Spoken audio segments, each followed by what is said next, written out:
எல்லாருக்கும் வணக்கம். என் பேர் அன்னபூரணி. இன்டர்ன் டாக்டரா ஒர்க் பண்ணிக்கிட்டு இருக்கேன். பிளேஸ் ராஜபாளையம். இப்போ நம்ம ஏகப்பட்ட மெடிசின்ஸ் ரெகுலரா பார்த்துக்கிட்டு இருக்கோம். ஆனா இந்த எல்லா மெடிசின்ஸும் போக நம்ம அஞ்சரை பெட்டியில இருக்கு. அந்த அஞ்சரை பெட்டியில இருக்க அற்புதத்தை நம்மளால வேற எங்கேயுமே நம்மளால நோட் பண்ண முடியாது.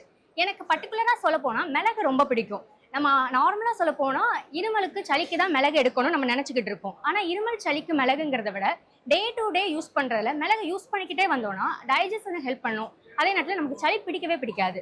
சித்தா மெடிசனை பொறுத்த வரைக்கும் நம்ம பார்ட்டிகிள்ஸை ஃபைனாக மைன்யூட்டாக அரைச்சு கொடுப்போம். அந்த அரைக்கிறனால அந்த மெடிசின்ஸோட வீரியம் ரொம்ப அதிகமாகும். அப்படி நம்ம மெடிசின்ஸ் எடுக்கும்போது அது உடனே கேட்கும். நீங்கள் சித்தா மெடிசின்ஸை நம்பி யூஸ் பண்ண ஆரம்பிக்கலாம்.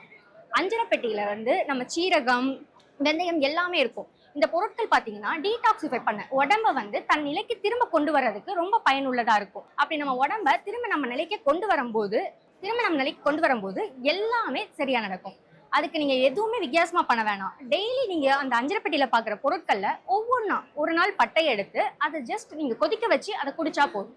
இந்த மாதிரி ஒவ்வொரு பொருளை ஒவ்வொரு நாள் வச்சுக்கோங்க. ஒரு நாள் வெந்தயம் வச்சுக்கோங்க, ஒரு நாள் பட்டை வச்சுக்கோங்க, ஒரு நாள் சீரகம் வச்சுக்கோங்க. உங்களுக்கு சீரகம் சாப்பிட்டீங்கன்னா ப்ரெஷர் இருக்கவே இருக்காது. நார்மலா நாங்க ப்ரெஷருக்கு கொடுக்கறது பாத்தீங்கன்னா அசைசூரணம் கொடுப்போம். அதுல கீ இன்கிரீடியன்ட்டே சீரகம் தான். அப்படி இருக்கும்போது நீங்க அஞ்சரை பெட்டியையே ரெகுலரா தெளிவா யூஸ் பண்ணீங்கன்னா உங்களுக்கு எந்த டிசீஸும் வராதுங்கிறத நீங்க மைண்ட்ல வச்சுக்கிடணும். டே டு டே நம்ம டெவலப் பண்ணாதான் டிசீஸ் இல்லாத லைஃபை லீட் பண்ண முடியும். தேங்க்யூ.